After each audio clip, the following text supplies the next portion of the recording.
Assalamualaikum warahmatullahi wabarakatuh.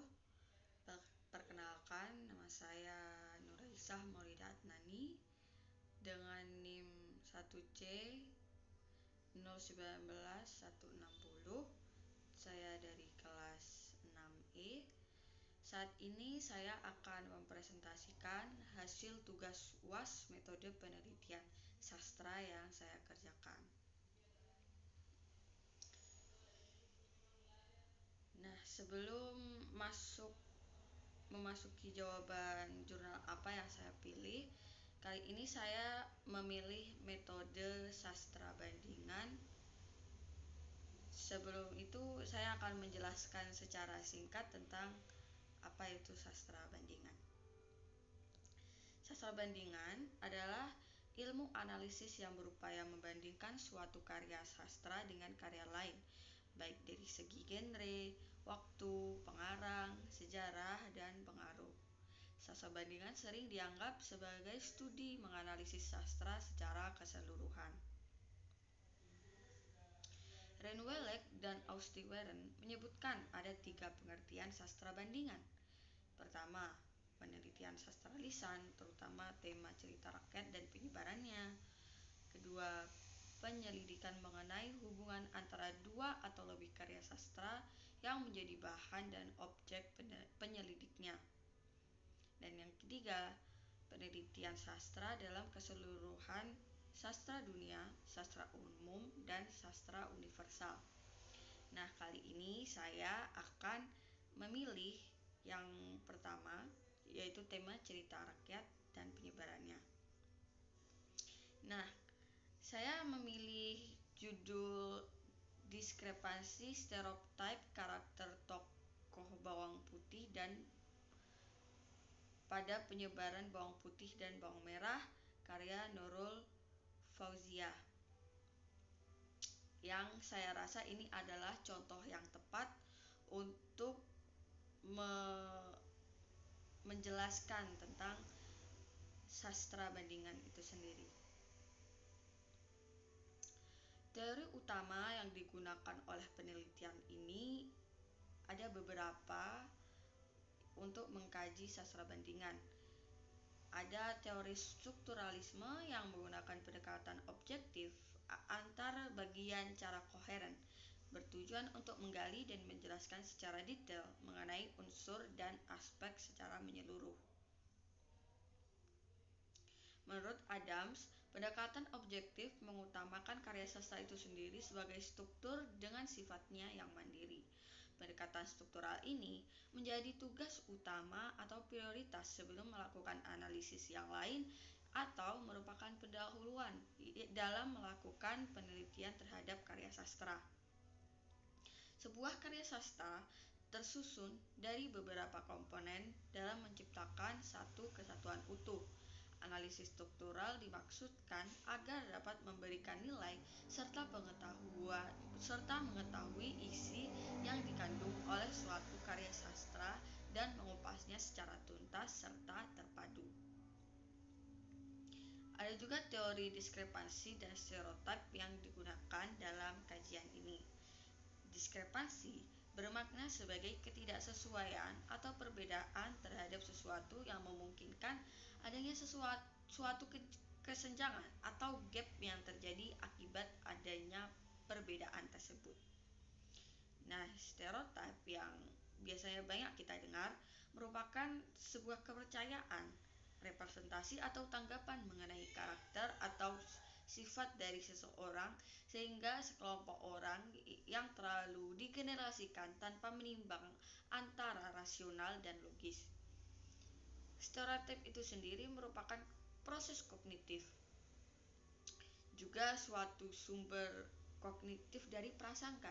Sejalan dengan pernyataan Lepore dan Brown bahwa stereotip berhubungan dengan prasangka, yaitu prasangka mengaktifkan stereotip dan stereotip menguatkan prasangka.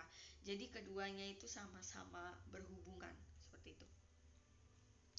Nah, analisis data yang digunakan pada kajian ini itu dari menggunakan pustaka. Di sini dijabarkan pada penelitian ini Ini adalah contoh menggunakan deskripsi karakter bawang putih yang terdapat dari kutipan buku dan stereotipnya.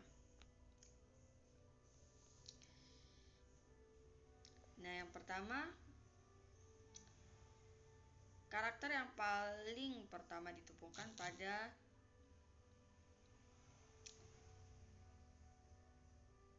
buku cerita rakyat bawang putih dan bawang merah adalah karakternya berbakti dan berhati mulia. Yang sebagaimana kita tahu, hal itu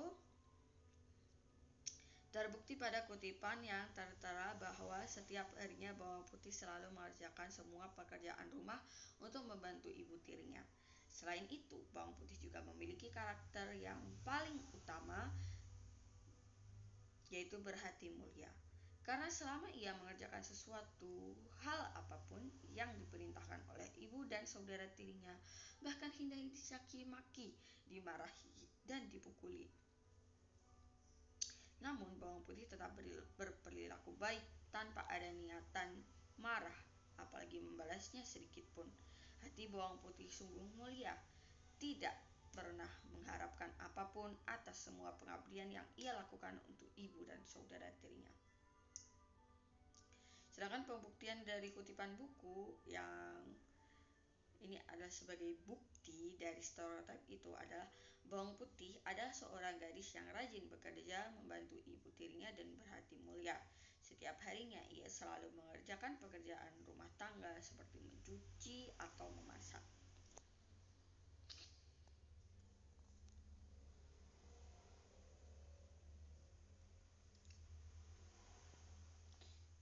Baik, saya untuk mempersingkat waktu, saya akan membaca beberapa dahulu. Misalkan pada deskripsi. Misalkan pada nomor 3, karakter lemah lembut dan penurut juga menjadi salah satu karakter baik pada diri bawang putih. Hal ini terbukti pada kutipan cerita yang menyatakan bahwa bawang putih menangis dan disuruh pergi mencari pakaian tersebut. Perbuatan menangis yang dilakukan bawang putih menunjukkan bahwa ia lemah lembut. Dapat dilihat dalam setiap versi cerita buku maupun film, bawang putih tidak pernah melawan ibu dan saudara tirinya, melainkan selalu menuruti perintah mereka. Ia hanya dapat menerima perlakuan jahat saja dan tetap bersikap lembut kepada bawang merah maupun ibunya.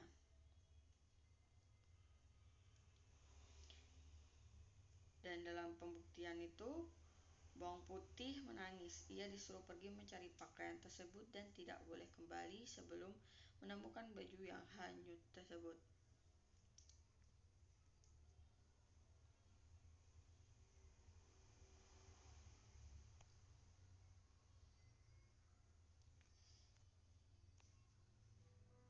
Ya, jadi intinya dalam analisa ini ada stereotip bahwa bawang putih itu orang yang baik, sangat baik, bahkan bisa dibilang suci dan seolah dia tidak ternodai. Ini yang kita dapat dalam buku cerita rakyat, juga entah itu dalam dongeng. Seperti itu. Nah, kemudian ada juga dalam jurnal ini adalah yang tadi itu dari buku atau cerita rakyat, sedangkan yang kali ini menggunakan berasal dari Wattpad atau yang kita tahu adalah platform penulis digital. Ya, mungkin saya akan membacakan bagian awalnya. Diawali ketika bawang putih menerima tawaran seorang nenek untuk menginap sementara di rumahnya. Ternyata nenek itu adalah penyihir jahat yang merupakan iblis atau musuh besar istana Bawanaprabha. Dengan kelicikannya, nenek itu berhasil menghasut bawang putih. Ketika bawang putih mau menginap di rumah nenek itu, ia menceritakan semua tragedi yang selama ini dialaminya. Hal tersebut dikarenakan sang nenek menanyakan semua hal tentang bawang putih dan memintanya untuk menceritakan semua kejahatan yang dilakukan ibu tirinya serta bawang merah. Padahal nenek sihir itu sudah mengetahui semua penderitaan yang dialami bawang putih. Tapi itu dilakukannya untuk mendapatkan simpati dari bawang putih agar berhasil menghasutnya. Setelah bawang putih menceritakan semua penderitaan yang dialaminya, nenek sihir itu pura-pura berempati dan mencoba masuk ke dalam situasi dan perasaan bawang putih. Nenek sihir itu merasa puas dengan keberhasilannya dalam meyakinkan bawang putih untuk balas dendam terhadap penderitaan yang selama ini dirasakannya. Selain itu, bawang putih juga harus membalaskan dendam terhadap kematian ayah dan ibu kandungnya. Tekad bawang putih semakin kuat ketika serpihan kristal mustika yang asli telah berada di dalam genggamannya. Hal ini terdapat pada bukti kutipan dari bagian 5 di Wattpad. Apa ini? Bawang putih menatap kristal yang diberikan si nenek tidak percaya. Ia jelas tahu apa bedanya itu, tapi kekagetannya membuat ia mencetuskan pertanyaan bodoh tersebut dengan spontan. Nenek itu hanya menanggapi bawang putih dengan senyum tipis. Keadilan, ucapnya. Serpihan kristal mustika sengaja diberikan oleh nenek sihir itu sebagai lambang keadilan untuk menambah kekuatan bawang putih agar tidak melulu menjadi gadis lemah yang hanya bisa ditindas tanpa membalas. Nenek sihir itu terus-menerus meyakini serta menguatkan hati bawang putih untuk membalas dendam atas semua penderitaan yang dialami oleh dirinya sendiri maupun kedua orang tuanya. Beberapa hari kemudian bawang putih kembali pulang ke rumahnya dan saat sampai di rumah ia dengan pandainya langsung menyembunyikan serpihan kristal mustika miliknya. Meskipun ibu tiri dan bawang merah sudah mengetahui keberadaan kristal itu dan ingin merebutnya, bawang putih dengan segera menyembunyikannya agar tidak direbut oleh bawang merah dan ibu tirinya, karena dari situlah kekuatannya berasal untuk melawan mereka. Dari peristiwa ini dapat dilihat bahwa bawang putih sudah mulai memiliki sifat yang serakah. Berbeda dengan karakter bawang putih yang pada buku, bawang putih sama sekali tidak memiliki sifat serakah, bahkan rela saat labu air miliknya beserta seluruh perhiasan di dalamnya direbut oleh ibu tirinya. Keesokan harinya, ketika bawang merah pergi dari rumah untuk melakukan hal yang sama dilakukan oleh bawang putih, ia berharap bisa mendapatkan kristal mustika juga, tapi ternyata yang didapatkannya adalah batu kristal palsu yang berbeda dari kepunyaan bawang putih. Sedangkan situasi di rumah mulai menegang karena bawang putih berhasil membuat ibu tirinya bergeletak lumpuh tidak berdaya. Dengan mulut yang terus meracau dan memaki bawang putih, ibu tirinya terbaring lemah tidak berdaya. Hal itu membuktikan bahwa karakter berbakti yang dimiliki bawang putih dalam versi buku tidak berlaku pada versi Wattpad.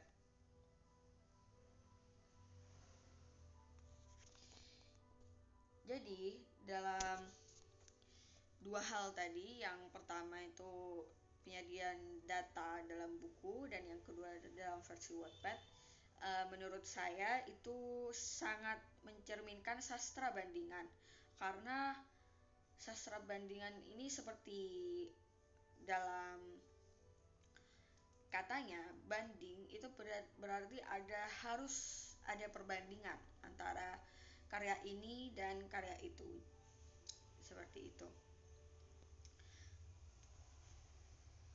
Berikutnya penyajian data hasil penelitian. Berdasarkan hasil artikel jurnal ini mengenai cerita rakyat bawang putih dan bawang merah, terdapat perbedaan yang sangat signifikan terhadap tokoh utama versi buku dengan versi digital atau Wattpad. Dalam cerita ini yang dimaksud tokoh utamanya adalah bawang putih. Perbedaan dari tokoh bawang putih yang menjadi tokoh utama terletak pada sisi perwatakannya atau karakter yang dicitrakan oleh pengarang. Untuk dapat mengetahui perbedaan karakter bawang putih dan penyebab penyebabnya digunakan analisis psikologi tokoh tersebut. Jadi seperti yang kita tahu dari deskripsi tadi bahwa stereotip yang bisa kita tangkap dalam yang pertama atau versi buku itu adalah bawang putih itu sangat baik, bahkan bisa dibilang terlalu baik seperti itu. Sedangkan yang versi kedua atau versi Wattpad ini dia tuh bawang putih ini terlalu sangat sangat apa ya, berbanding terbalik seperti itu, karena ada sifat balas dendam dan keserakahannya. Nah, versi buku cerita menggambarkan karakter bawang putih menyesuaikan dengan apa yang selama ini sudah menjadi stereotip masyarakat luas. Ya, seperti yang saya ungkapkan tadi, karakter yang terdapat dalam cerita buku adalah karakter baik, yaitu berarti mulia, berbakti kepada orang tua, pantang menyerah, lemah lembut, rajin, berempati, sopan santun, dan tidak serakah. Sedangkan dalam versi digital atau Wattpad, tokoh bawang putih dicitrakan dengan karakter yang berkebalikan, tidak seperti versi buku. Karakter dalam versi Wattpad adalah karakter bawang putih dari sisi jahat, yaitu serakah, durhaka, berani, dan kejam. Namun perubahan karakter bawang putih dalam versi Wattpad tidak dihadirkan begitu saja tanpa sebab, melainkan ada sumber masalah baliknya.